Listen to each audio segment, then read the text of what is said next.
Նախ տեղեկացնեմ ձեզ, որ Ժամ վարչությունը խնդիրը քննարկել է իր վարչության նիստում, ընդ որում շատ մանրամասն, շատ բազմակողմանի, եւ օրակարգում մենք երկու խնդիր ենք ունեցել։ Ժամ վարչությունը ինքնուրույն մասնակցում ընտրություններին թե ոչ, եթե չի մասնակցում, ինչու չի մասնակցում, եւ երկրորդը չմասնակցելու դեպքում որ քաղաքական ուժի հետ է պատրաստվում գնալ ընտրությունների։ Ասեմ, որ Ժամ վարչությունը նաև նախորդ 1921 թվականի 2021 թվականի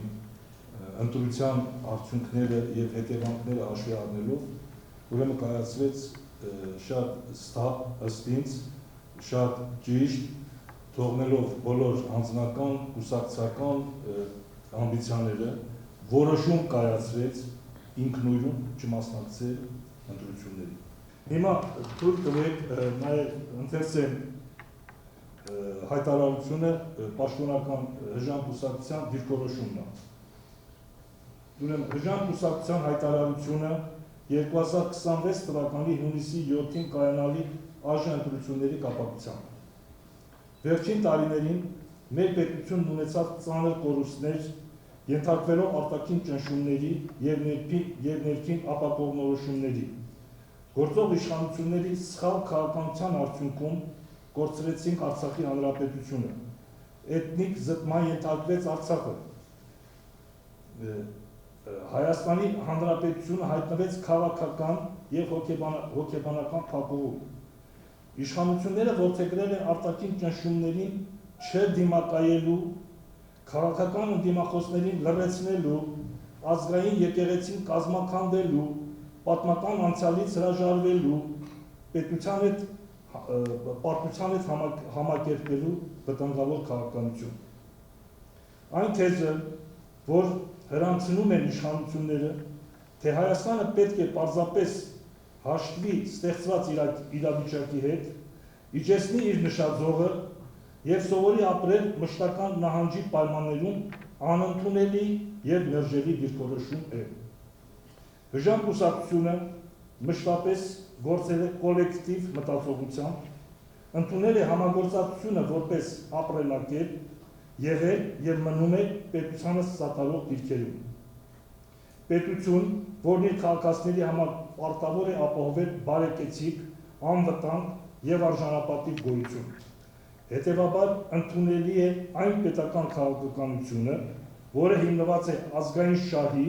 իրատեսության ուժի եւ կոլեկտիվ պատասխանատվության վրա։ Մենք վստահ ենք, որ ուժեղ Հայաստանն ունենալու համար ապագան պետք է կառուցվի հետևյալ սկզբունքների վրա։ Ուժեղ եւ կազմակերպված պետություն,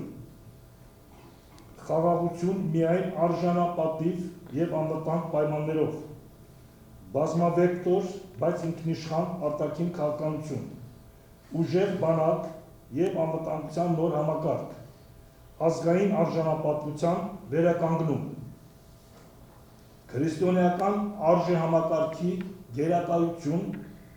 պատասխանատու եւ մասնագիտական կառավարում։ Այս ընտրական փուլում մենք առաջնորդվում ենք ոչ թե անձնական համակրանքներով, ոչ թե զգացմունքներով եւ երազանքներով, այլ սթափ բանականությամբ եւ հարց ենք բարձրացնում. ով է առավել ունակ կանգնեցնելու Հայաստանի պարտությունների շղթան, վերականգնելու ազգային ոգին, ուժեղացնելու պետությունը, ապահովելով հանրային, բարեկեցիկ, անվտանգ ու արժանապատիվ գոյությունը։ Դատապարտելով իշխանությունների պարտվողական քաղաքականությունը եւ նրանց քաղաքական բռնաճնշումները հայ առաքելական սուրբ եկեղեցու, ազգային բարերար Սամվել Կարապետյանի եւ բազմաթիվ արժանապատիվ հայորդների նկատմամբ Ժամ կուսակցությունն արձանագրում է, որ Հայաստանը կանգնած է պատմական շրջադարձի առաջ, կամ Հայաստանը վերջնականապես կգլորվի բռնապետական ռեժիմ, կամ մեր հանրությունը իր մեջ ուժ կգտնի ոտքի կանգնելու, պարտությունների շղթան կանգնեցնելու եւ Հայաստանը դուրս բերելու որակապես նոր հարթություն։ Այս իրավիճակից դուրս գալու համար մեկ առանձին քաղաքական ուժի կարողությունները բավարար չեն։ Այն հնարավոր է իրականացնել միայն հանրության և քաղաքական միավորների լայն համագործակցությամբ։ Այդ իսկ պատճառով ՀԺՀ-ի աջակցությունն է հայտնում Սամվել Կարապետյանի գլխավորած ուժեղ Հայաստան Սամվել Կարապետյանի հետ դաշինքին և հույս հայտնում, որ նրանք առաջնորդելով վերը նշված սկզբունքներով կկարողանան իրականացնել լայն համախմբում և առաջնորդվել դեպի հաղթանակ։ Մենք կոչ ենք անում մեր համախոհներին, ընկերներին, հայրենակիցներին ակտիվ մասնակցել ընտրություններին, դրան մոտենալ պատասխանատվությամբ և հավատով, որ Հայաստանը դեռ ունի հզորանալու հնարավորություն։ Եվ վերջում, այսպիսով ի գործ դեպի ուժեղ Հայաստան։